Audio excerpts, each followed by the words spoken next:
Mwaramutse neza bakozi b'Imana n'abakenyezi babo hamwe n'abavuga butumwa hamwe n'abafashanya nabo.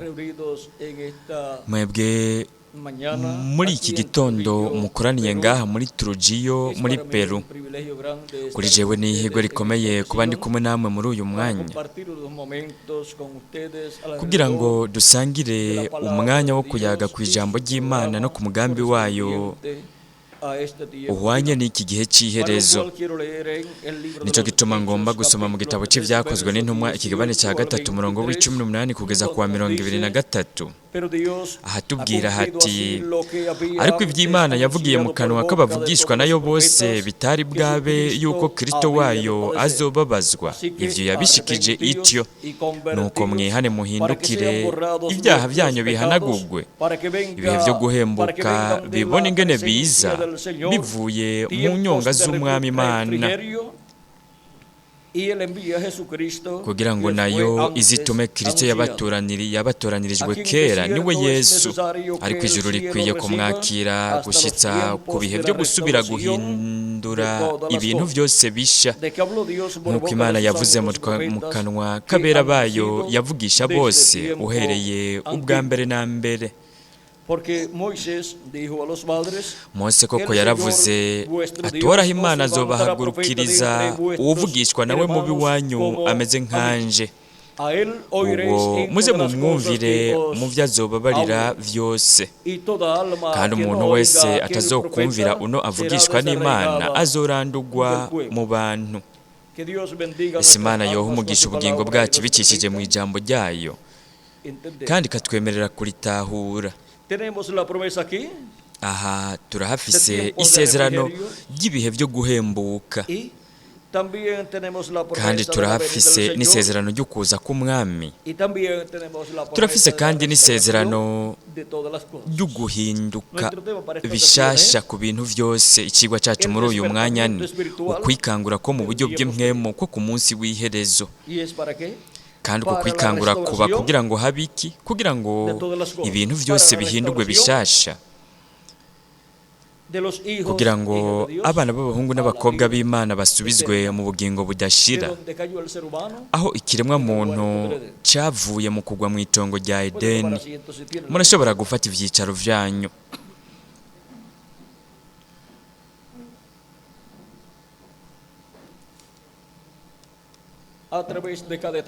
Biciye muri buri ntambuko canke buri gihe cy'Ishengero, twararonse igihe cyo guhembuka cyo mu buryo bw'Impwemu, ikanguro ryo mu buryo bw'Impwemu, kandi icyo cyari igihe cyo kuruhuka cy'ikiruhuko cyo mu buryo bw'Impwemu. Kandi iyo havuzwe ikiruhuko cyo mu buryo bw'Impwemu haba havuzwe ikanguro ryo mu buryo bw'Impwemu, nk'uko umubumbe w'isi canke igihugu Imana yahaye ihanga ry'Abaheburayo inyuma ya buri myaka indwi umwaka ugira indwi waba ari umwaka w'ikiruhuko mu gihugu, wari umwaka wo guhembuka mu gihugu, wari umwaka w'isabato mu gihugu. Vyabaye gutyo mu myaka 49. Mu myaka 49 habayeho imyaka indwi y'ikiruhuko mu gihugu. Inyuma ya muri buri myaka indwi umwaka w'indwi waba ari umwaka w'ikiruhuko. Inyuma y'iyo myaka 49 yabayemo imyaka indwi y'ikiruhuko mu gihugu, haza umwaka wa 50 ari nawo ari umwaka w'ikiruhuko ku isi mu gihugu. Kandi icyo n'igihe aho byose byasubizwa mwene vyo w'inkomoko, cyaba ari igihe cyo guhindurwa gushasha kw'ibintu byose, n'igihe aho iragi byasubizwa buri mwana w'Imana, n'igihe aho itongo rya buri mwana w'Imana ryasubizwa, n'igihe aho buri muntu wese wo mu ihanga ry'Abaheburayo yaba yaratwawe nk'umugurano kubera ideni kanaka, kubera ko yagurishijwe bakamukaba n'ikintu kanaka, yasubizwa mu muryango wiwe, mu rugo rwiwe, mwiragi ryiwe, kuko uwo mwaka wa yubile ni umwaka w'uko ibintu byose bihindurwa bishasha. Kandi uwo mwaka wo guhindurwa gushasha ku bintu byose ushushanya umwanya w'igihe cy'ubuye rikomeza imfuruka w'inyuma y'imyaka indwi y'iminsi mikuru yabaye ku isi mu myaka 49. Iyo myaka indwi y'iminsi mikuru ihwanye n'intambuko ndwi canke ibihendwe vy'ishengero ry'abanyamahanga. Ni igihe cyo guhembuka c'umugisha wo mu buryo bw'impwemu muri iyi myaka 2000 yarenganye, aho hashikirijwe intambuko ndwi canke ibihendwe vy'ishengero ry'abanyamahanga. Ariko ubu naho hashitse umwaka wa yubile, umwaka wo guhindurwa gushasha ku bintu vyose, uhindutse mushasha mu ishengero ry'Umwami Yesu Kristo, mu gihe cy'ibuye rikomeza imfuruka, kugira ngo twese dusubizwe ku ijambo ry'Imana, twese dusubizwe mu bugingo budashira dufise umubiri uhoraho, twese dusubizwe ku Mana, kugira ngo twese mu mwuzuro tube tunywanye n'Imana, atari mu buryo bw'impwemu gusa, ahubwo no mu buryo bufadika. Imibiri yacu ifadika izoba inywanye n'Imana mu mwuzuro, kuko tuzoronka umubiri mushasha, umubiri uhoraho uhawe ubwiza, umeze nk'umubiri w'umukunda wacu Umwami Yesu Kristo. Nuko rero aho tuzobona umukunda wacu Umwami Yesu Kristo ari mu mubiri wiwe uhawe ubwiza, kuko natwe tuzoronka umubiri uhawe ubwiza umeze nk'uwiwe. Rero muri kino gihe cy'iherezo niho hasezeranywe iryo kanguro ryo mu buryo bw'impwemu, kugira ngo abana b'Imana basubizwe mu bugingo budashira no mu buryo bufadika. Aho niho Adamu yavuye mu kugwa hariya mu itongo rya Edeni. Rero ku bintu byose Imana yasezeranye, yo irafise urutonde rwo kubishitsa, kandi urwo rutonde ntiyigera ija hanze yago. Kandi ishingiye kuri urwo rutonde iraheza igashitsa umugambi integuro yayo muri buri gihe. Kandi iyo hageze urwo rutonde rw'Imana ko rushitswa, haboneka ikanguro ryo mu buryo bw'impwemu mu gihe umuntu aba ariko arabamwo. Rero twararonse amakanguro ndwi akomeye yo mu buryo bw'impwemu hagati mu ishengero ry'Umwami Yesu Kristo. Inyuma y'umunsi wa Pentekoti, inyuma y'abigishwa abaherekeje Yesu, mu nyuma haje Paulo mutagatifu, arungikwa mu banyamahanga. Hagati mu banyamahanga hatangura ikanguro rya mbere ry'ishengero ry'Umwami Yesu Kristo mu banyamahanga hariya muri Aziya ntoya. Hanyuma ayo makanguro yarabandanije araba mu gihe uja mu kindi, igihe Imana yabirungitse intumwa yo muri buri gihe. Rero turashobora kubona yuko buri kanguro ryo muri buri gihe ryaje igihe Imana yabirungitse intumwa yo muri ico gihe, yirungikanye ijambo rirema ry'Imana ryo muri ico gihe, kugira ngo ihamagare yegeranye abatoranijwe bo muri ico gihe. Muri iryo kanguro cyangwa ukwikangura ko mu buryo bw'impwemu, barahamagarwa bakegeranywa abatoranijwe bose b'Imana bo muri ico gihe canke uwo mwanya. Rero nimurabe ingene ivyo vyose vyashikijwe muri iyi myaka 2000 bishitswa mu gihe uja mu kindi, kugeza hashikijwe igihe ca Laodikiya, arico gihe c'indwi c'ishengero ry'abanyamahanga. Rero Revera William Branham igihe kimwe yaribajije ikibazo. Ico kibazo yibajije tugifise ngaha, kandi wenye n'ubwiwe arongera akacishura. Ico kibazo kiri mu butumwa bwitwa ngo ikibanza kimwe rudende cagenywe n'Imana cyo gusengeramo ku rupapuro rwa mbere n'urwa kabiri. Aha tuhafise agace k'ubutumwa ko mu gitabo c'imirongo ku rupapuro rw'166 akarongo ka 14:85.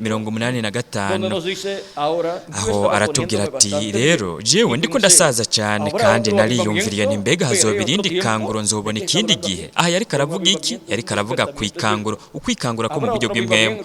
Hazobaho irindi kanguro, nzobona ikindi gihe. Kandi mwibuke gusa, iburengerazuba hazova ugendera ku ifarasi yera. Tuzokongera guca muri iyi nzira iyindi ncuro. Ibyo nivyo vuba cyane turavyiteguriye. Murabona ni isezerano.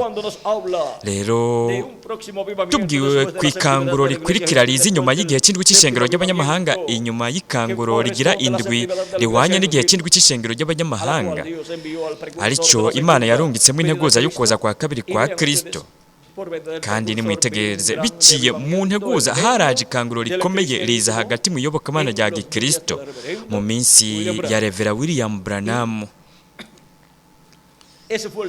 kandi iryo ryabaye ikanguro ry'intambuko y'indwi cyangwa igihe cy'indwi cy'ishengero ry'abanyamahanga, ariko mu nyuma we aratangaza yuko hazoza irindi kanguro.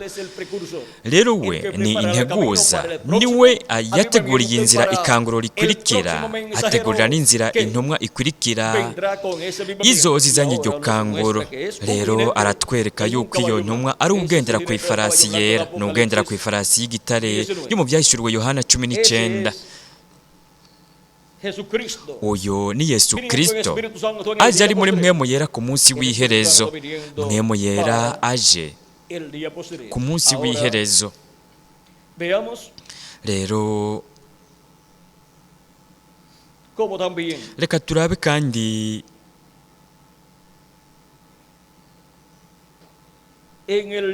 ingene no mu gitabo cy'ibimatanijwe ku rupapuro rw'134 ahatubwira hati, reka turabe n'urupapuro rw'131.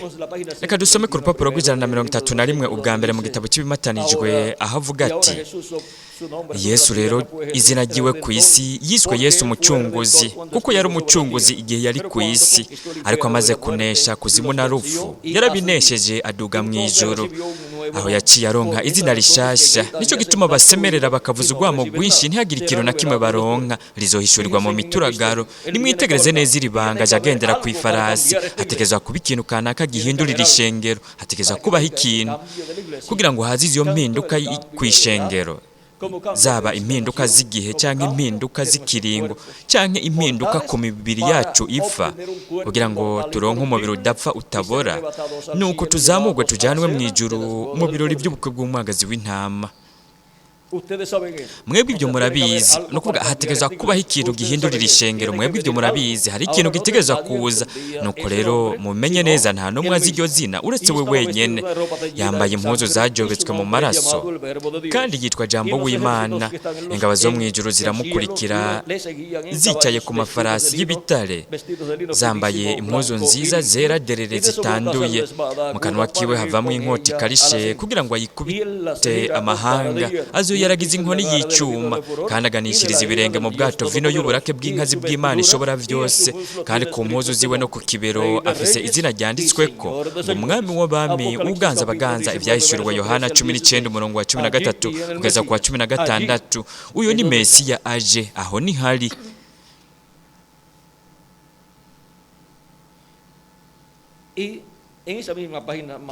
Kandi kuri urupapuro nyene hepfo cyane haravuga hati, ariko Kristo yitwa Jambo w'Imana, we ni ijambo, nicyo gituma yitwa Jambo w'Imana. Rero wowe afite izina atanu umwe arizi, ariko we yitwa Jambo w'Imana.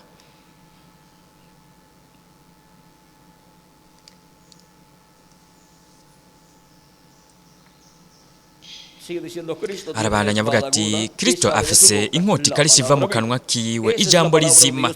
Iryo ni ijambo ry'Imana rihishuriwe abasavye bayo, nk'igihe Imana yabwira Mose iti, manika inkoni yawe usabe ko haza ibibugu bica biraza. Nivyo ivy'Imana yavuga, uko niko nawe yabikora bigashitswa. Ijambo ryayo rizima. Imana n'ijambo ryayo n'umuntu umwe. Imana ni ijambo.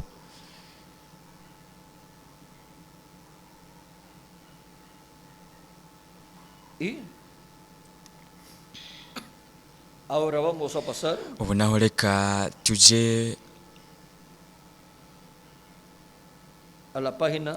ku rupapuro rw'256 aho atubwira ati, ariko igihe Umwami wacu azosirukira ku isi, azoza agendera ku ifarasi yera nk'urubura, kandi azoba ari Emanueli mu mwuzuro. Ijambo ry'Imana ryambaye umubiri ryigize umubiri mu muntu. Ijambo aje agaragariye mu mubiri w'umuntu, mu muntu.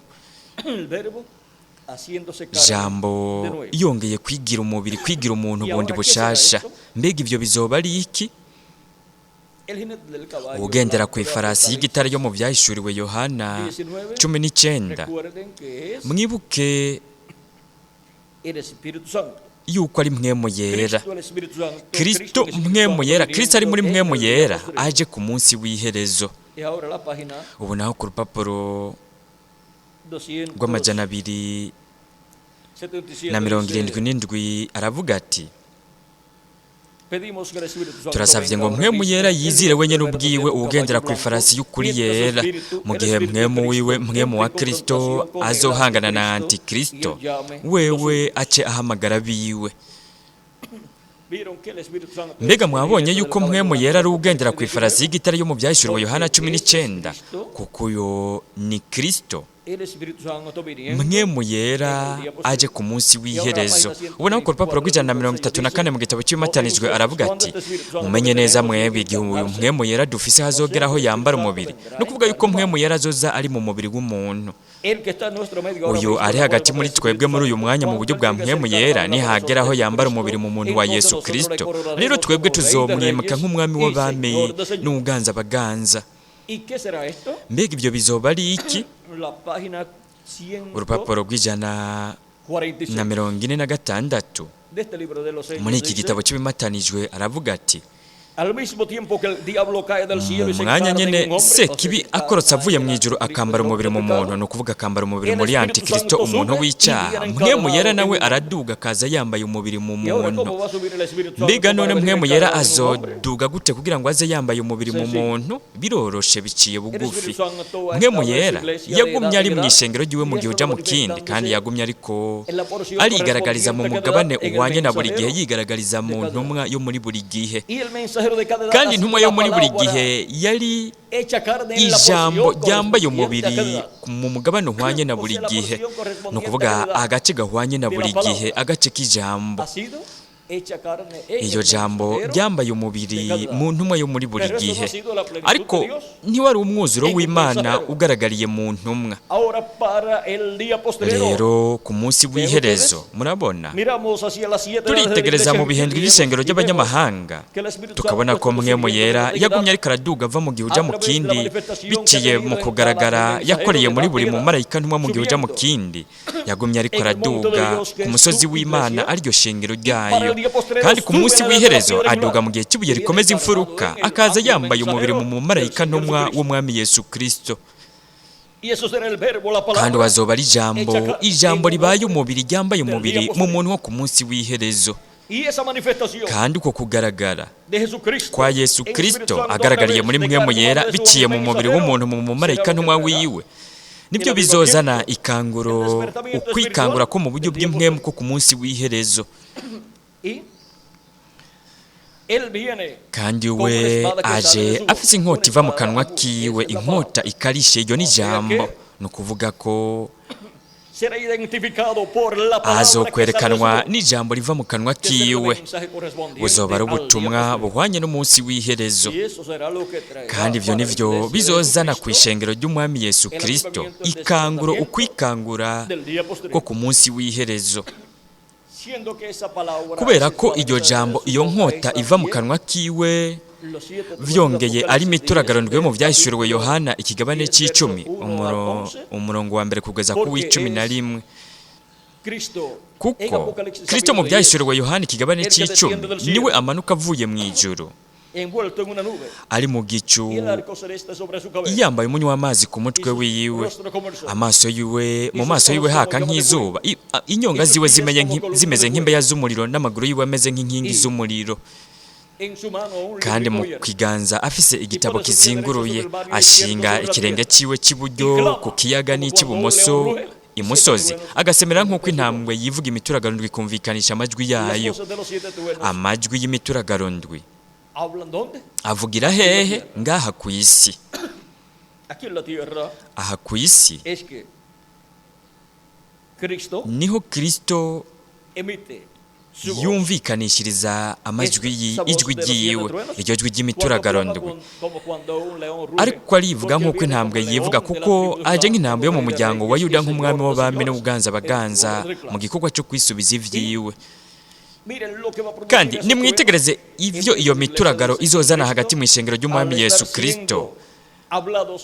Iyo mituragaro iriko iravugwa, ariyo ivugwa mu gihe Kristo marayika w'isezerano aba ariko aravugira hagati mu ishengero ryiwe. Ivyo biba mu gihe Kristo aba ariko aravuga nk'uko intambwe yivuga, ariko arasemerera nk'uko intambwe yivuga. Imituragaro ndwi iriko irumvikanisha amajwi yayo n'ijwi rya Kristo, ijwi ry'imituragaro ndwi ariko arabwira ishengero ryiwe ibanga ry'ikimatanije c'indwi, ibanga ry'ukuza kwe kwa kabiri. Ku rupapuro rw'amajana 202 mu gitabo cy'ibimatanije haratubwira ku mituragaro, haratubwira ati umugeni kugeza n'ubu ntararonka ikanguro, ntiharigera habaho ikanguro na rimwe. Nta kugaragara na kumwe kw'Imana kuraba kugira ngo binyiganize umugeni. Ivyo turabirindiriye. Hazokenerwa ko habanza kuboneka iyo mituragaro ndwi y'ibinyegezwa kugira ngo ikangure ishengero. Imana izoyirungika, yarabisezeranye. Ni iki gikangura ishengero mugeni ry'Umwami Yesu Kristo ku munsi w'iherezo? Ni mituragaro ndwi yo mu vyahishuriwe Yohana ikigabane c'10 umurongo wa mbere kugeza kwa 11. Ari ryo jwi rya Kristo ryumvikana, ariko avuga nk'intambwe yo mu muryango wa Yuda, nk'umwami w'ubami n'ubuganza baganza, avugira hagati mu ishengero ryiwe. Ariko ararivugisha, arihishurira ibanga ry'ikimatanije c'indwi, ibanga ry'ukuza kwiwe. Kandi ivyo nivyo biha ishengero ukwizera, uguhishurirwa. Ishengero ry'Umwami Yesu Kristo kugira ngo rihindurwe, rizamurwe ku munsi w'iherezo. Nico cyuma ku rupapuro rw'128 mu gitabo cy'ibimatanijwe havuga hati: rero imituragaro ndwi yo mu vyahishuriwe Yohana izotuma we yerekana umugeni ingene yitegura kugira ngo aronke uko kwizera guhambaye kumushoboza kuzamugwa. Niki kizoha ishengero ukwizera kurishoboza kuzamugwa? Ni ijwi ry'imituragaro ndwi, ijwi rya Kristo ku munsi w'iherezo, mu kwikangura ko mu buryo bw'Impwemu ko ku munsi w'iherezo. Ico nico gituma kandi tubona no mu bindi bibanza ko Kristo mu gitabo cy'ibimatanijwe yahanyegeje ibanga ry'ukuza kwiwe. Nimurabe ibivugwa ku rupapuro rw'117 mu gitabo cy'ibimatanijwe.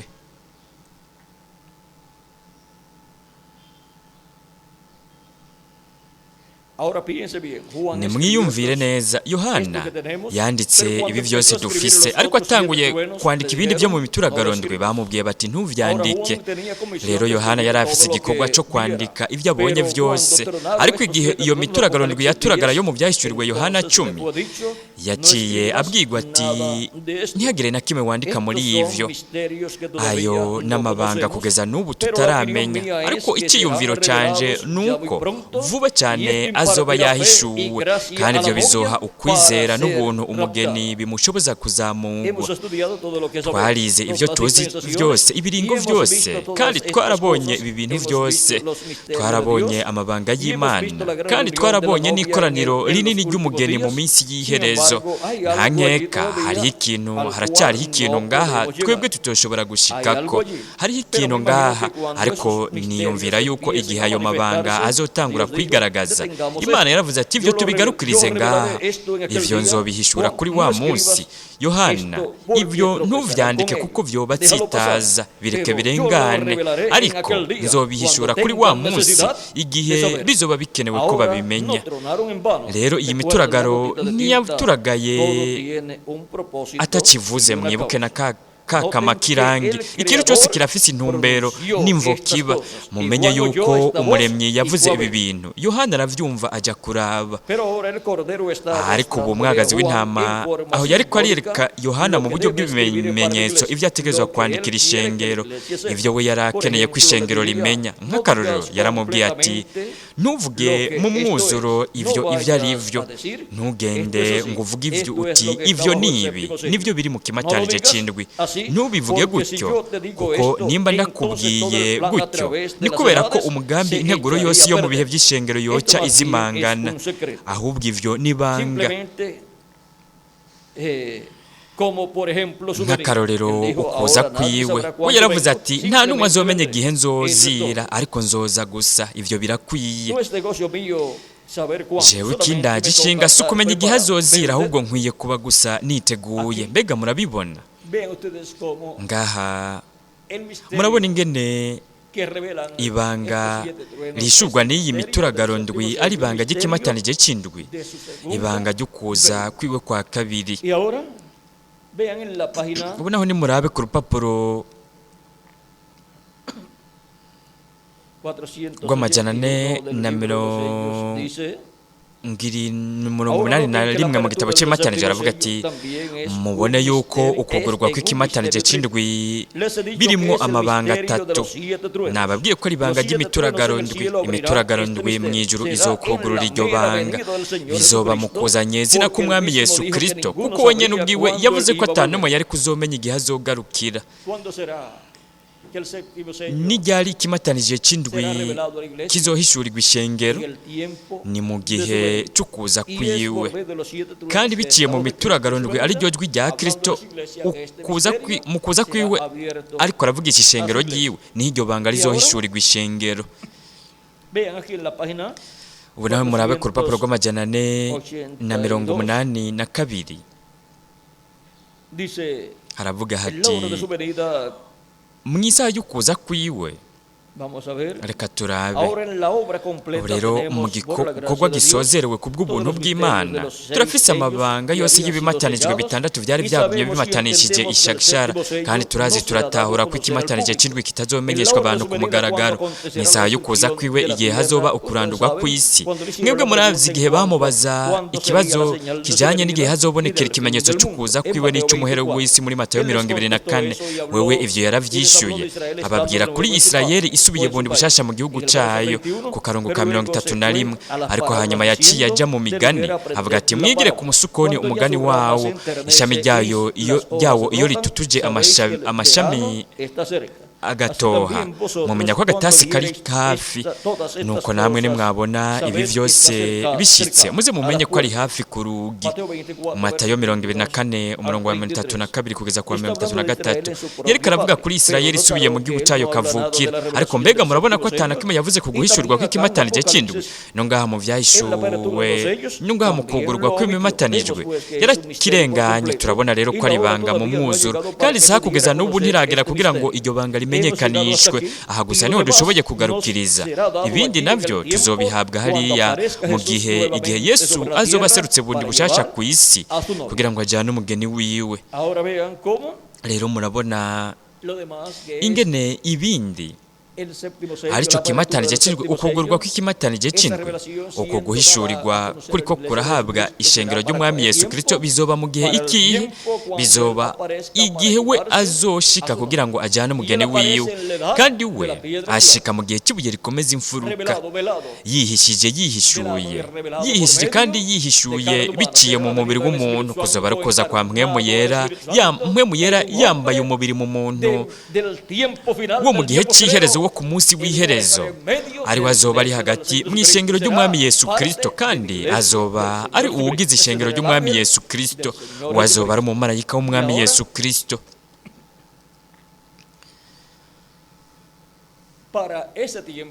Rero muri ico gihe umumarayika ategerezwa kuba amaze kumara imyaka kanaka kugira ngo ashobore gukora ubukozi bwo ku munsi w'iherezo. Ariko imbere yuko hagera ico gihe aho ubukozi bwo ku munsi w'ejo buzoba bugaragariye muri we, azotegeza kuba yaravutse, yarakoze, yararonse ubumenyi buvuye ku Mana, ubumenyi bw'ibintu ategerezwa kuvuga muri buri mwanya, kandi uko igihe kigenda kirarangira abandanya aronka ubumenyi bwinshi bw'ivyo ategerezwa kuvugira hagati mu ishengero ryiwe abubwira ihanga ry'Imana. Ariko imbere yuko ubukozi bwiwe butangura, vyose vyobanje kuba ari banga vyugaye, ryobaye banga mu mwuzuro. Ubonaho ku rupapuro rw'amajana 472 mu gitabo cy'imatanije aravuga ati nimwitegereze neza ubutumwa bwo mu gihe cy'iherezo. Iki kimatanijwe, ubutumwa bwo mu gihe cy'iherezo n'ubuhe bwo ku munsi w'iherezo? Ni kimatanije c'indwi, kandi kimatanije c'indwi nukuza k'Umwami. Ubutumwa bwo kuza kwa kabiri kwa Kristo aje nk'intambo yo mu muryango wa Yuda nk'umwami w'abami n'ubuganza mu gikorwa cyo kwisubiza ivyiwe, n'ubutumwa bwo ku munsi w'iherezo. Nk'uko ubutumwa bw'iminsi ibiri y'iherezo iheze bwabaye ubutumwa bwo kuza kwa mbere kwa Kristo aje nk'umwagazi w'intama w'Imana ukura icyaha cy'abari mu isi ku musaraba i Karuvariyo. Ubwo bwabaye ubutumwa bw'ikiringo cy'ubuntu bwo muri iyi minsi ibiri ariyo imbere y'Imana ni minsi ibiri ku biremwa abantu, naho n'ibihumbi bibiri, ikihumbi cya gatanu n'icya gatandatu. Hanyuma haca haza umunsi w'iherezo aricyo kihumbi kigira indwi guhera kuri Adamu kugeza ubu. Ariho dufite isezerano y'uko havugwa ubutumwa bwo kuza kwa kabiri kwa Kristo, ubutumwa bw'inkuru nziza y'ubwami buca hirya no hino kuza kwa kabiri kwa Kristo ajya nk'intambo yo mu muryango wa Yuda, nk'umwami w'abami n'ubuganza baganza mu gikorwa cyo kwisubiza ivyiwe. Ubwo nibwo butumwa bwugurura buhishura ibanga ry'ikimatanije cy'indwi, buhishura ibanga ryo kuza kwa kabiri kwa Kristo. Ariko imbere y'uko uko guhishurirwa kugururwa rizobanza kubibanga. Aravuga ati nimwitegereze neza ubutumwa bwo mu gihe cy'iherezo icyo kimatanijwe. We yaraduhishuriye ibimatanije bitandatu, ariko nta na kimwe avuga ku kimatanije cy'indwi. Ikimatanije cy'indwi ni ukuvuga ikimatanije cyo mu gihe cy'iherezo, igihe kizotangura kizoba ari ikintu kibanga mu mwuzuro nk'uko biri muri Bibiliya. Ni ukuvuga yuko intango y'icyo kimatanijwe kizoba ari ikintu kibanga nk'uko biri muri Bibiliya, nk'uko byabaye ibanga ukuza kwa mbere kwa Kristo igihe kwatangura, igihe yamara mu nda ya Mariya amezi 9, hanyuma akavukira i Betelehemu y'i Yudaya, hanyuma agakura akareka kuba uruhinja akaba umwana, akaba umuyabaga, akareka kuba umuyabaga akaba umuntu akuze, amaze gukwiza hafi imyaka 30. Amaze gukwiza hafi imyaka 30, Yohana Umubatiza nawe yariko arigishiriza i Yudaya, abatiriza mu ruzi Yorodani. Yesu araheza arashika kugira ngo abatizwe na Yohana. Yabaye rero umwe wo mu bigishwa ba Yohana Umubatiza, kandi umwe wo mu bigishwa ba Yohana Umubatiza niwe muntu yashyikirijwemwo ukuza kwa mbere kwa Kristo, kandi yari umukozi w'umwubatsi, umubaji. Ariko muri uwo musore w'umubaji hashikirijwe ukuza kwa mbere kwa Kristo. Ariko imbere y'uko iryo banga ryugurwa rihishurwa, Yohana murabona yaramwerekanye, kuko we yabaye integuza, kandi yari karavuga uzoza inyuma yiwe, umugabo yari kuza inyuma yiwe, ariwe yari kuba ari Kristo Mesiya, niwe yari kubatirisha Mpwemu Yera n'umuriro. Kandi igihe yamubona yaravuze ati nguyu uwo navuze ko azoza inyuma yanje, kandi yari uwo mu muryango wiwe, yari umuntu wo mu muryango mu buryo bw'umubiri, kuko Mariya na Elizabeti bari basangiye umuryango, baraba mu muryango umwe. Ariko Yohana ntiyarazi uwo muntu wazoba ari we. Ariko igihe yamushika kugira ngo amubatize, akamubatiza, yarameze ko ari we, kuko Mpwemu Yera yaramenye ko ari we, kuko Mpwemu Yera yaramuje ko amugumako. Kandi icyo nicyo kimenyetso Imana yari yaramuhaye kizomwereka Mesiya, ikimenyetso yari kuzobona. Kandi uwo niwe yari kwerekana imbere y'ihanga ry'Abaheburayo, kandi yaravuze ati uyu niwe nashingiye intahe, n'uyu nyene. Ati we yabayeho imbere yanjye kandi aranduta. Rero turashobora kubona ko yari umwe mu bigishwa ba Yohana, yari umwe mu bigishwa b'integuza, yari umuntu yari yarakurikiranye ubutumwa bwa Yohana Umubatiza. Hanyuma araheza arakomeza aje imbere, atangura ubukozi bwiwe.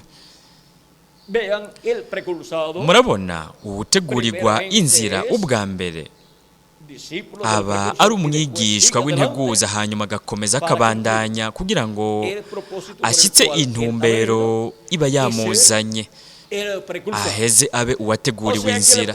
No kuvuga yuko utegurirwa inzira bwa mbere aba umwigishwa w'integuza. Aho rero haraheza hakaba ukubisikanya k'uwateguriwe inzira n'integuza. Rero ku munsi w'iherezo ni ingirakamaro cyane ko dutahura ibi, kuko umuntu wese yabaye umwigishwa w'integuza y'ukuza kwa kabiri kwa Kristo, ategerezwa gutahura ko uwutegurirwa inzira ubwa mbere azoba ari mu bigishwa b'integuza. Uko niko vyagenze kuwateguriwe inzira. Uwo Yohana yategerezwa kwerekana ari we yariko arategurira inzira, kandi uwo ni we yari kuba ari ijambo ribaye umubiri, ryambaye umubiri hagati mu ihanga ry'Abaheburayo. Nico gituma integuza y'ukuza kwa kabiri kwa Kristo yavuze ko we yari yarungitswe kugira ngo ategurire inzira ijambo rizoza, ijambo yari kuzoza ku munsi w'iherezo, akaza hagati mu ishengero ryiwe. Nuko rero we yariko arategurira inzira ijambo mpwemu yera, marayika w'isezerano azoza ku munsi w'iherezo agaragariye mu mubiri w'umuntu, agaragariye mu mumarayika ntumwa wiwe. Iryo nibanga ryo kuza kugendera ku ifarasi y'igitare yo mu byahishuriwe Yohana 19. Ariko mwibuke yuko icyo gitwikirizo cy'umubiri atari umwami Yesu Kristo we gusa, ni igikoresho cya Kristo icyo akoresha kugira ngo habe uko kugaragara kwa Yesu Kristo. Kandi hanyuma igihe tuzoba twamaze guhindurwa, tuzobona Yesu Kristo umucunguzi wacu ari mu mubiri we wa teofaniya, kuko natwe tuzoba tuzomubona ari no mu mubiri wiwe uhawe ubwiza, kuko natwe nyene tuzoba dufise umubiri wa teofaniya n'umubiri ufadika uhoraho uhawe ubwiza. Kandi tuzojana na Kristo mu birori by'ubukwe bw'umwagazi w'intama.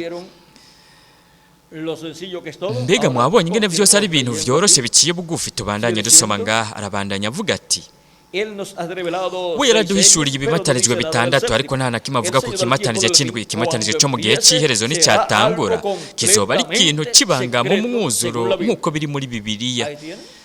Aha murahafise ikintu kibanga nk'uko biri muri Bibiliya. Ibanga ryo kuza kwa mbere kwa Kristo ryagumye rinyegejwe rimara hafi imyaka 30. Igihe yari amaze hafi imyaka 30 yaratanguye ubukozi bwiwe, araheza ahishura ibanga ryo kuza kwiwe. Ariko bose ntibizeye, uretse gusa abari baratoranijwe baragenewe kuzokwizera.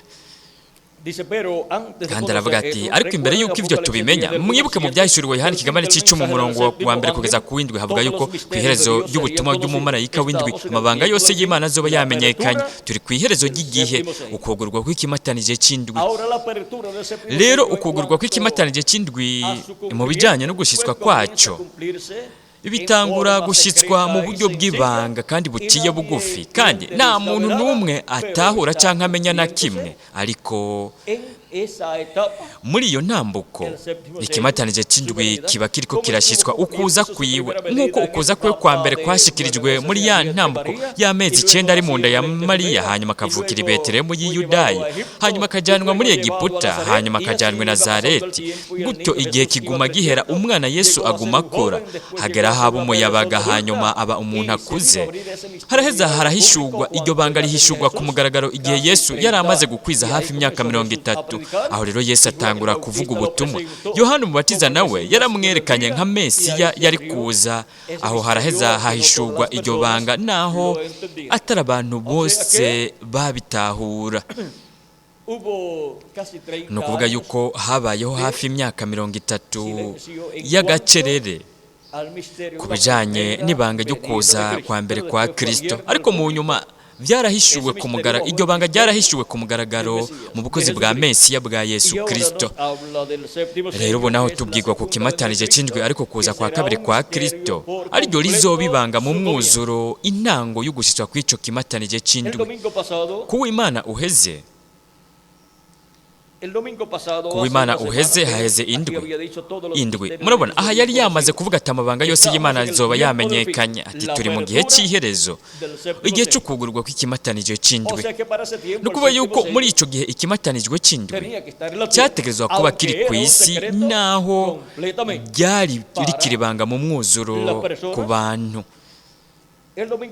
Kuwa Imana uheze hahize indwi uyu munsi igihe nariko ndavuga ubutumwa buvuga ngo mwicishe bugufi nibuke ko Imana ikorera mu bintu bito bito. Mu vy'ukuri sinariko ndatahura ivyo nariko ndavuga, ariko ubuho ndabibona neza. Bizoba mu buryo buciye bugufi. Umuntu yokwibaza ko ikintu giteye ubwoba nk'icyo cohishurirwa hari y'Ivatikano, ariko neza aje nk'uko Yohana Umubatiza yaje. Yohana Umubatiza yaje gute?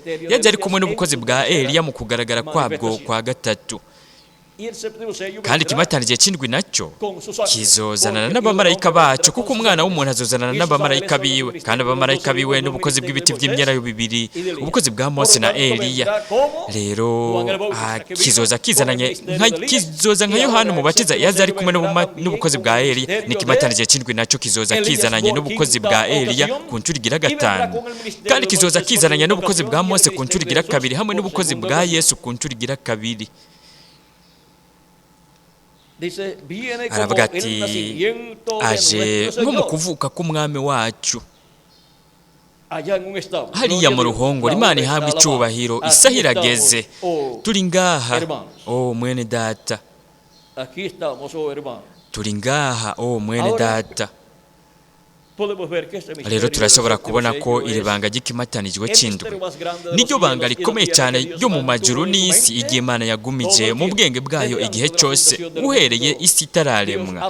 Imana yari ifise mu bwenge bwayo iri banga rinyegejwe, kandi ntiryahishuwe mu bihe vyarenganye. Imana gusa yarashize amajambo y'ubuvugishwa mu kanwa k'abavugishwa bayo kugira ngo bavuge ku bijanye no kuza kwa kabiri kwa Kristo, ariko nta n'umwe yahishuriwe iri banga ryo kuza kwa kabiri kwa Kristo, kuko iri banga ryari kuzohishurirwa ishengero ry'Imana ku munsi w'iherezo, rigahishurwa na Yesu Kristo wenyene ubwiwe mu kugaragara kwiwe, agaragariye mu mubiri w'umuntu, agaragariye mu mumarayika ntumwa wiwe. Iyo ni banga rihishurirwa ishengero ry'Umwami Yesu Kristo muri kino gihe cy'iherezo, rigahishurwa n'ijwi rya Kristo, ijwi ry'imituragaro ndwi, ijwi rya Kristo intambo yo mu muryango wa Yuda. Marayika w'inkomeza amanuka avuye mu ijuru, ariyo ntumwa ya Isirayeli, ariko aje kubw'ishengero ryiwe. Kristo marayika w'isezerano, Mpwemu yera aje ari mu mubiri w'umuntu ku munsi w'iherezo, aje ku ihanga ry'Abaheburayo, aje ku bwa Isirayeli, ariko ubwa mbere abanza kuza ku ishengero ryiwe, kuko hagati mu ishengero ryiwe niho yagumye ari mu gihe uja mu kindi, agaragarira muri buri mumarayika ntumwa, kandi yagumye ariko araduga ava mu gihe uja mu kindi biciye mu mumarayika ntumwa wo muri buri gihe, hanyuma nahaduga mu gihe cy'ibuye rikomeza imfuruka, akazi yambaye umubiri mu mumarayika ntumwa wiwe. Hanyuma niyamara kwihishurira ishengero ryiwe, akariha ikanguro ryo ku munsi w'iherezo, agahamagara akegeranya abatoranijwe bo ku munsi w'iherezo.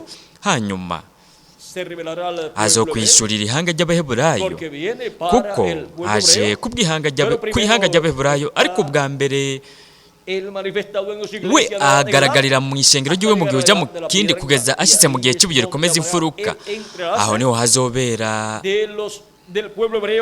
ugusobekerana kw'ihanga ry'Abaheburayo n'abanyamahanga, n'ubutumwa bw'inkuru nziza y'ubwami busobekeranye n'ubutumwa bw'inkuru nziza y'ubuntu, hamwe no kubisikanya kw'ikiringo kinini cy'ubwami kibisikanya n'ikiringo kinini cy'ubuntu. Kandi uko gusobekerana hazoba no gusobekerana k'ubukozi bwo mu gihe cy'iherezo. Nico gituma mubona igituma Revera William Branham avuga ku rupapuro rw'128 n'129 mu gitabo cy'imirongo, ariko aratubwira ku kimatanije c'indwi n'inzamba y'indwi. Aratubwira ati ku rupapuro rw'128 akarongo ka 11:43 aravuga ati mu nzamba y'indwi kuri Isirayeli, ibiri muri iyo nzamba y'indwi nico kimwe n'ibiri mu kimatanije c'indwi kw'ishengero. Ikimatanije c'indwi kw'ishengero ni nzamba y'indwi kuri inde? Kuri Isirayeli. Hanyuma ku rupapuro rw'129 aratubwira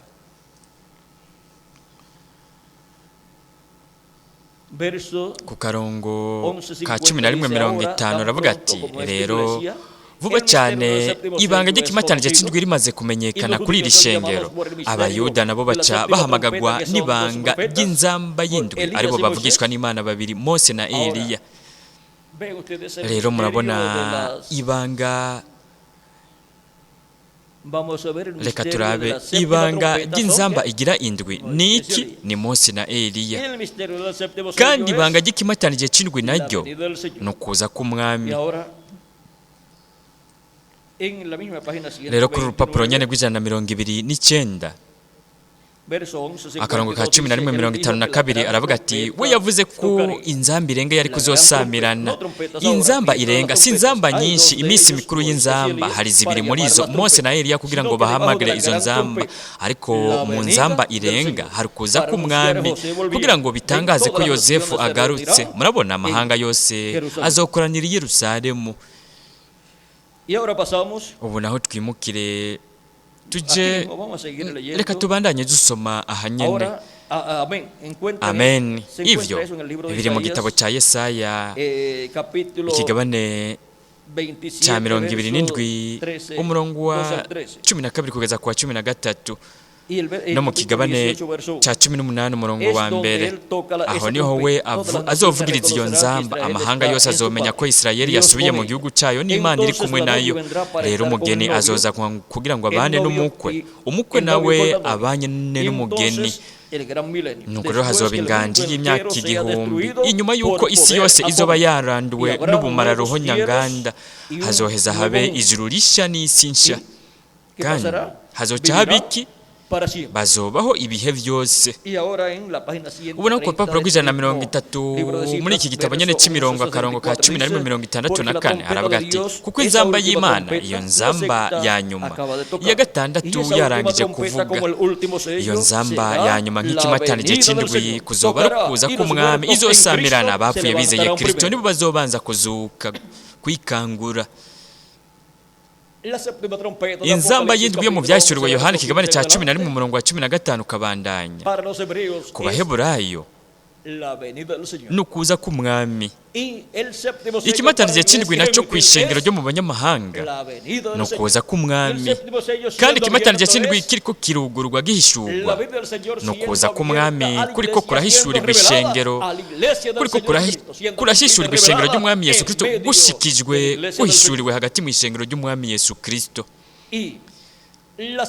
Kandi inzamba y'indwi canke ijwi rirenga ry'inzamba, inzamba y'iherezo canke inzamba y'Imana iboneka mu Bitesalonika ba mbere ikigabane ca 4 umurongo wa 13 kugeza ku 17, no mu Bikorinto ba mbere ikigabane ca 15 umurongo wa 49 kugeza ku 56. Iyo nzamba y'iherezo canke inzamba y'Imana canke ijwi rirenga ry'inzamba canke ijwi ry'umumarayika mukuru ni ijwi rya Kristo, ijwi ry'ikimatanije c'indwi. Ni ijwi ry'umukunda wacu Umwami Yesu Kristo, ariko aratuvugisha biciye mu mumarayika ntumwa wiwe, ariko aratubwira ibanga ry'ukuza k'umwami, ariko aratumenyesha ibanga ry'ikimatanijwe c'indwi. Gutyo ariko aratwuzuza ubumenyi bwo kuza kwiwe, kandi ariko aratwuzuza ubumenyi bw'intumbero imuzanye yo kuza kwiwe, kugira ngo gutyo aduhe ukwizera guhishurirwa kudushoboza guhindurwa no kuzamurwa no kujanwa mu birori by'ubukwe bw'umwagazi w'intama mu ijuru. Rero turashobora kubona ko nk'uko mu kuza kwa mbere kwa Kristo n'igikorwa ciwe cy'ubucunguzi yakoreye ku musaraba i Karuvariyo,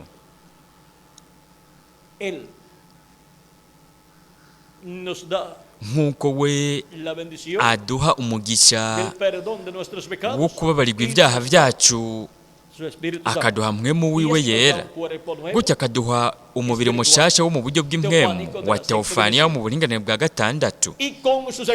Mu kuza kwe kwa kabiri naho mu gikorwa cyo kwisubiza nk'intambo yo mu muryango wa Yuda, we azokora icyo gikorwa cyo kwisubiza ibyiwe, azoduha umubiri ufatika uhoraho kandi uhawe ubwiza. Kandi uko niko tuzoronka imigabane ibiri. Tuzoronka umwuzuro wa Mpwemu w'Imana, umwuzuro wa Mpwemu yera, turonse uguhindurwa kwacu tukaba twuzuye umwuzuro w'Imana. Imana izoba igaragariye muri twebwe mu mwuzuro wose, mu mibiri mishasha ihoraho kandi hawe ubwiza. Hanyuma tuzojanwa mu birori by'ubukwe bw'umwagazi w'intama, ariko imbere yaho tuzomara ngaha iminsi hagati ya 30 na 40, kandi hazoba kugaragara mu mwuzuro kw'Imana igaragariye mu ishengero ryayo, rizoba rigizwe n'abari abafise imibiri ihoraho n'abapfuye bizeye Kristo bazutse ku munsi w'iherezo. Kandi nimba kugaragara kwa Kristo kwabaye gukomeye uko yagaragariye muri buri gihe, muri buri ntumwa, mbega bizogenda gute muri kino gihe cy'iherezo naho, aho tuguma tuduga mu buryo bugenda bukebuke kugeza aho abapfuye bizeye Kristo bazozukira, natwe bariho turi bazima tugahindurwa. Kandi ukugaragara kuzoba mu mwuzuro wose igihe tuzoba twamaze guhindurwa. Kandi ukugaragara kwa Kristo agaragariye mu mumarayika ntumwa wiwe kuzoba mu mwuzuro wose igihe azoba yamaze kumuraga mu mwuzuro. Igihe tuzoba twamaze guhindurwa kuzoba kugaragara mu mwuzuro kw'Imana igaragariye mu mumarayika ntumwa wa Yesu Kristo, nk'uko byagenze muri Yesu w'i Nazareti. Rero turashobora kubona umugambi w'Imana uhwanye n'iki gihe cy'iherezo.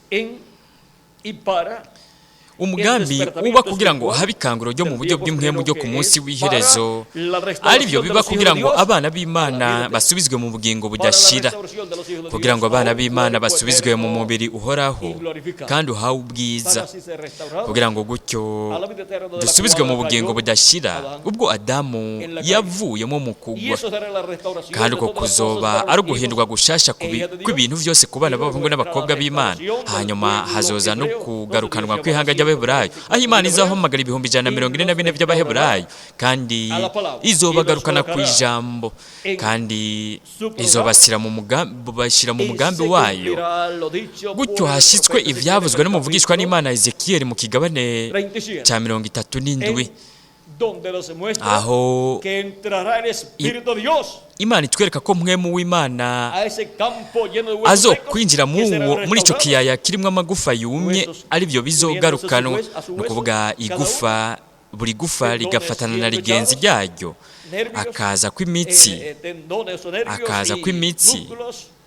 akaza ko inyama n'urukoba. Hanyuma icyo basigaje kuronka ubu ni mpwemu, kuko umubiri utarimwo impwemu uba upfuye. Kugeza n'ubu Isirayeli irapfuye, tuvuze mu buryo bw'impwemu, kuko babuze mpwemu. Ariko mpwemu w'Imana nk'uko yagumye ari mu ishengero ryayo mu banyamahanga, mpwemu w'Imana azosubira mu ihanga ry'Abaheburayo abahe ubuzima, ubugingo. Ibyo nibyo kugeza ubu babuze. Ariko mpwemu w'Imana ari hagati mu ishengero ryayo ryo mu banyamahanga, ariko arigaragariza ku munsi w'iherezo biciye mu bukozi bwo ku munsi w'iherezo mu mumarayika w'Umwami Yesu Kristo, kugira ngo aduhe ukwizera guhishurirwa kw'ikimatanije cy'indwi, ukwizera kudushoboza guhindurwa no kuzamurwa no kujanwa mu birori by'ubukwe bw'umwagazi w'intama. Kandi igihe hazoba huzuye igitigiri cy'abatoranijwe n'Imana, abapfuye bizeye Kristo bakaba bazutse, natwe turiho turi bazima tukaba twahinduwe.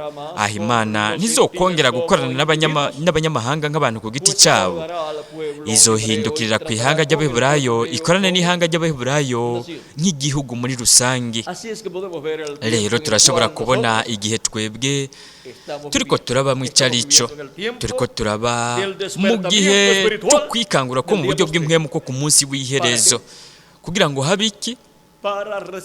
Kugira ngo gutyo turonke guhishurirwa kw'imituragaro ndwi, ariko guhishurirwa kw'ikimatanije cy'indwi, uguhishurwa ko kuza kwa kabiri kwa Kristo aje nk'intambo yo mu muryango wa Yuda, nk'umwami w'abami n'ubuganza baganza, mu gikorwa cyo kwisubiza ibyiwe, kugira ngo dusubizwe mu bugingo budashira dufise umubiri uhoraho, kugira ngo gutyo dusubizwe mu bugingo budashira no mu buryo bufadika, kandi tube twambaye nk'abami, twambaye umubiri uhoraho kandi uhawe ubwiza, kandi tujyane na Kristo mu birori by'ubukwe bw'umwagazi w'intama. Hanyuma inyuma y'imyaka 3 n'igice tugaruke kugira ngo habe inganji nini y'imyaka 1000 tuganzanye na Kristo nk'abami n'abaherezi muri ubwo bwami bw'umukondo wacu Umwami Yesu Kristo. ubu rero twabonye ibyo Revera William Branham yavuze ku isi izorandurwa n'ububasha bw'ubumara ruhonyanganda, no kuvuga mu bihano by'Imana by'akababaro gakomeye. Amabombe ruhonyanganda y'ubumara azoturika mu ntambara ya gatatu y'isi yose. Ariko ibyo twebwe ntibidutera ubwoba, kuko muri icyo gihe tuzoba dufise umubiri mushasha, umubiri uhoraho uhawe ubwiza, kandi tuzoba turi kumwe na Kristo mu birori by'ubukwe bw'umwagazi w'intama, kandi aho ayo majwi ntazoshikayo, n'amajwi yavyo ntazoshikayo hariya. Rero nta kintu na kimwe coduhagarika umutima twebwe. Kuri twebwe vyose n'umunezero, byose n'amahoro, byose n'ivyishimo. Turi mu kwikangura ko mu buryo bw'impwemu ko ku munsi w'iherezo, kugira ngo dusubizwe mu bugingo budashira no mu buryo bufadika. Ni vyiza kuri jewe ryari ihirwe rikomeye kubana namwe muri uyu mwanya, ndiko ndabashingira intahe y'ibi bintu byose bitegerezwa kubera muri kino gihe cy'iherezo. Ari byo byinshi muri byo biriko biraba, kandi biriko birerekanwa biciye mu ijambo ry'ubuvugishwa ry'Imana. Kuri jewe ryari ihirwe rikomeye kubana namwe muri uyu mwanya, ndiko ndabashingira intahe y'ukwikangura ko mu buryo bw'impwemu ko ku munsi w'iherezo kw'Ishengero ry'Umwami Yesu Kristo. Rero abakozi b'Imana bose n'abakenyezi babo, n'abavuga butumwa, n'abakozi n'abafashanya nabo bakora mu gikorwa cya Kristo kuri uyu munsi w'iherezo, mu kwikangura ko mu buryo bw'impwemu ku munsi w'iherezo, n'abanyamahigwe, turabanyamahigwe, turiko turakora mu mugambi w'Imana uhwanye n'umunsi w'iherezo, uhwanye n'igihe cy'ubugihe rikomeza imfuruka n'ikiringo kinini cy'ubwami. Nuko rero ibikorwa byacu dukorera Umwami si iby'imfa gusa, ibikorwa byacu dukorera Umwami ni igikorwa dukora tudakekeranye, turi mu mutekano. Ibikorwa byacu dukorera Umwami ntibizotakara ngo bipfe ubusa. Ni ibikorwa byari byarasezeranywe ko ishengero ry'iwe ryari kuzokora, kandi intambuko y'ishengero ry'Umwami Yesu Kristo mu banyamahanga ubu iriko ishikirizwa hehe? Muri Amerika Latine na Karayibe, nk'uko intambuko ya mbere y'ishengero mu banyamahanga yashikirijwe muri Aziya ntoya, ya mbere, ya kabiri, ya gatatu, ya kane, ya gatanu n'iya gatandatu zishikirizwa mu Burayi. Intambuko y'indwi nayo ishikirizwa muri Amerika ya ruguru. Kandi Imana igice cyiza yagisigarije twebwe umugabane w'igihe cy'ubugihe rikomeza imfuruka, aho ukwikangura ko ku munsi w'iherezo kwari kuzokorerwa kugasukwa na Kristo ku ishengero ry'iwe, kugira ngo biduhe ukwizera kudushoboza guhindurwa no kuzamurwa muri kino gihe cy'iherezo. Nuko rero Amerika Latine na Karayibe niyo ifise iryo higwe. Nuko rero muri Amerika Latine na Karayibe hari abatoranijwe b'Imana bo ku munsi w'iherezo bariko barahamagagwa begeranywa, naho hashobora kuba hariho na bamwe bari mu bindi bihugu canke mu yindi migabane, mu yandi makontina, ariko umugwi munini uri muri Amerika Latine na Karayibe. Ni vyiza kuri jewe, wari umugisha ukomeye kuba ndi kumwe namwe muri uyu mwanya, ndiko ndabashingira intahe y'ukwikangura ko mu buryo bw'impwemu ko ku munsi w'iherezo, no kuvuga ikanguro ryo mu buryo bw'impwemu ryo ku munsi w'iherezo. Kandi twabonye ingene iryo kanguro ryari kuzoza biciye mu kuza kugendera ku ifarasi y'igitare yo mu Byahishuwe 19, ariko kuza kwa ijambo rije ryambaye umubiri mu muntu wo ku munsi w'iherezo. Ijambo mpwemu yera aje ari mu mumarayika ntumwa wiwe, agaragaye kugira ngo aduhe ikanguro, ukwikangura ko ku munsi w'iherezo. Kandi gutyo atuvugisha akoresheje ijwi ryiwe nk'intambwe, imituragaro ndwi yumvikanisha amajwi yayo, kandi imituragaro ndwi ni ijwi rya Kristo ariko aravuga nk'intambwe, avuga biciye mu mumarayika ntumwa wiwe. Kandi mu ijwi ry'imituragaro ndwi, ijwi rya Kristo ariko aratuvugisha biciye mu mumarayika ntumwa wiwe ku munsi w'iherezo, aduha ikanguro, ukwikangura ko ku munsi w'iherezo mu kimpumbu kigira indwi. Kandi ni n'ikanguro ryo mu kimpumbu kigira gatatu uhereye kuri Kristo kugeza ubu, kuko umunsi w'iherezo wo mu minsi itatu y'iherezo, umunsi wa nyuma ni kimpumbi cya gatatu uhereye kuri Kristo kugeza ubu, kikaba n'ikimpumbi kigira indwi uhereye kuri Adamu kugeza ubu. Ni vyiza. Ese imigisha ya Yesu Kristo yasezeranywe yo ku munsi w'iherezo yo mu kimpumbi cy'indwi guhera kuri Adamu kugeza ubu, no ku kimpumbi cya gatatu guhera kuri Yesu kugeza ubu, yoba kuri mwebwe mwese no kuri jewe nandi. Vuba abatoranijwe bose b'Imana bakwire mu gihe cy'ubugihe rikomeza imfuruka mu mubiri w'ibanga wa Kristo. Nuko vuba twese buhindugwe kandi abapfuye bizeye Kristo nabo bazuke twese tujanwe mu birori by'ubukwe bw'umwagazi w'intama mu ijuru. Ndabisabye mu izina rihoraho ry'Umwami Yesu Kristo, amen kandi amen. Imana ibaha umugisha, ibarinde bazigame kandi bakoreshe cyane mu gikorwa cyayo kandi buzuze ubumenyi bw'umugambi wayo wose. Imana ibaha umugisha. Turasubira bundi bushasha muri Shimbote. Abaza kuba bariyo turaza kubonanirayo Imana ibishatse kugira ngo tubandanye turiko turabona aya mabanga yo mu bwami bw'Imana. Mwese mugire cyangwa mubandanye mugira umunsi wuzuye imigisha ya Yesu Kristo.